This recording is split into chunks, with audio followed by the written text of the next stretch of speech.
உலக புகழ்பெற்ற அலங்காநல்லூர் ஜல்லிக்கட்டு போட்டி இன்று காலை 6:30 மணிக்கு தொடங்குகிறது. மதுரையில் பொங்கல் விழா வந்தாலே தை பிறந்தாலே 3 ஜல்லிக்கட்டு போட்டிகள் வெகு விமர்சையாக நடைபெறும். அதேபோல அவனியாபுரம் ஜல்லிக்கட்டு, அதற்கடுத்ததாக பாலமேடு ஜல்லிக்கட்டு, தற்போது அலங்காநல்லூர் ஜல்லிக்கட்டு களத்தில் இருக்கிறோம். நாம் அலங்காநல்லூர் ஜல்லிக்கட்டு வாடிவாசலில் தாண்டி வரும் காளைகளுக்கு மிகப்பெரிய சிறப்பு. தமிழகத்திலே தலை சிறந்த காளைகள் எல்லாம் இங்கே களமிறங்க காத்திருக்கின்றன. கிட்டத்தட்ட 1000 காளைகளுக்கு டோக்கன் வழங்கப்பட்டிருக்கிறது. அதே போல அந்த ஜல்லிக்கட்டு களத்திற்கு வரக்கூடிய வீரர்கள் 600 பேர் தேர்வு செய்யப்பட்டிருக்கிறார்கள்.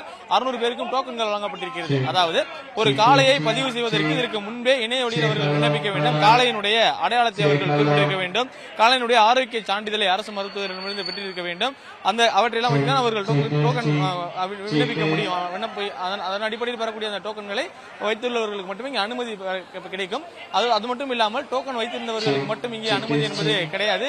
அங்கே மாடுகளை வரிசையில் கொண்டு வரும் பொழுது அங்கும் கால்நடை மருத்துவர்கள் அதில் பரிசோதனையை மேற்கொள்வார்கள். அதன் பிறகுதான் மாடு களத்திற்குள்ளே அனுமதிக்கப்படும். அலங்காநல்லூர் வாடிவாசலை பொறுத்தவரைக்கும் இதனை சுற்றுவாடி என்று சொல்வார்கள். அதாவது காலை வந்தவுடன் வெளியேறி நேராக செல்லுவது என்றால் அது அந்த வாடியை பொறுத்த வரைக்கும் மிகவும் குறுகலாக இருக்கக்கூடிய ஒரு வாடியாக இருக்கும். அதுபோல் இல்லாமல் சுற்றுவாடி என்று சொல்வார்கள். மாடு வந்து இன்று களத்தில் நின்று விளையாடக்கூடிய ஒரு வாடிவாசலாக பார்க்கப்படுகிறது. மாடு வெளியில் வந்து இடதுபுறமாக திரும்பி போடக்கூடிய ஒரு வாடிவாசல் அமைப்பாக தான் இங்கே இருக்கிறது. அலங்காநல்லூரை பொறுத்த வரைக்கும் சங்க இலக்கியங்களில் ஏறு தழுவுதல் உள்ளிட்ட பல்வேறு நிகழ்வுகள் குறிப்பிடப்பட்டிருக்கிறது. அலங்காநல்லூருக்கான உலக புகழ்பெற்ற பெருமைகள் இருக்கிறது.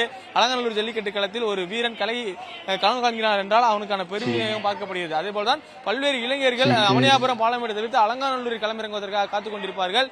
இன்று பொறுத்த வரைக்கும் 1000 காளைகள் 600 வீரர்கள் இறங்குவார்கள். 11 சுற்றுகள் நடத்துவதற்காக திட்டமிடப்பட்டிருப்பதாக சொல்லப்பட்டிருக்கிறது. நேரம் இருந்தால் 12 சுற்றுகள் வரை நடக்கலாம் என்று சொல்லப்பட்டிருக்கிறது.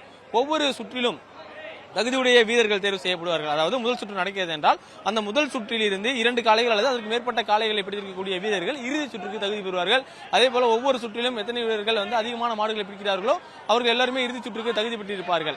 அதே சமயம் இறுதி சுற்று போட்டியில் இந்த தகுதி பெற்றிருக்கக்கூடிய வீரர்கள் மட்டுமே களமிறங்குவார்கள். அதில் அவர்கள் யாருக்கு முதலிடம் 2வது இடம் என்பதை உறுதி செய்வதற்கு விதமாக தேவையான காளைகளை பிடிக்கக்கூடியதற்கு ஒரு வாய்ப்பாக அமையும். இந்த வகையில் தான் கடந்த காலங்களில் தற்போதும் அவர்களுக்கு பரிசு வழங்கப்படுகிறது. அலங்காநல்லூர் ஜல்லிக்கட்டை பொறுத்தவரைக்கும் அவர்களுக்கு கார் பரிசாக வழங்கப்பட இருக்கிறது. சிறந்த மாடுபிடி வீரருக்கு கார், சிறந்த காளைக்கு டிராக்டர் பரிசாக வழங்கப்பட இருக்கிறது. மேலும் 2வது பரிசாக இருசக்கர வாகனங்கள் வழங்கப்பட இருக்கிறது. பல்வேறு நிறுவனங்கள் வழங்கக்கூடிய பொருட்களும் பரிசு பொருட்களாக வழங்கப்படுகிறது. குறிப்பாக மெத்தை, தலைவாணி உள்ளிட்ட பொருட்கள், அண்டா உள்ளிட்ட பொருட்கள் எல்லாம் வழங்கப்படுகிறது. ஜல்லிக்கட்டு களம் என்றாலே வரக்கூடிய மாடுபிடி உரிமையாளர்களுக்கும் மாடுபிடி வீரர்களுக்குமான பரிசு பொருட்கள் தான் அள்ளிக்கு கொண்டு செல்ல முடியாத அளவிற்கு குவிக்கப்பட்டிருக்கிறது. இன்று அலங்காநல்லூர் ஜல்லிக்கட்டு களத்தில் இருக்கிறோம். நாம் தொடர்ச்சியாக இந்த அலங்காநல்லூர் ஜல்லிக்கட்டு களத்தை பொறுத்த வரைக்கும் இங்கு இருக்கக்கூடிய கிராம கமிட்டி நிர்வாகிகள் இந்த அலங்காநல்லூர் ஜல்லிக்கட்டு விழாவிற்கு ஏற்பாடுகளை மேற்கொள்வார்கள். அதே போல அரசு இந்த கண்காணிப்பினுடைய அலங்காநல்லூர் ஜல்லிக்கட்டு போட்டிகள் என்பது நடக்கும். தமிழ்நாடு முதலமைச்சர் அவர்கள் 9:45 மணிக்கு அலங்காநல்லூர் ஜல்லிக்கட்டு போட்டியை பார்க்க வருவார்கள். உலக புகழ்பெற்ற அலங்காநல்லூர் ஜல்லிக்கட்டு போட்டி இன்று காலை 6:30 மணிக்கு தொடங்க இருக்கிறது.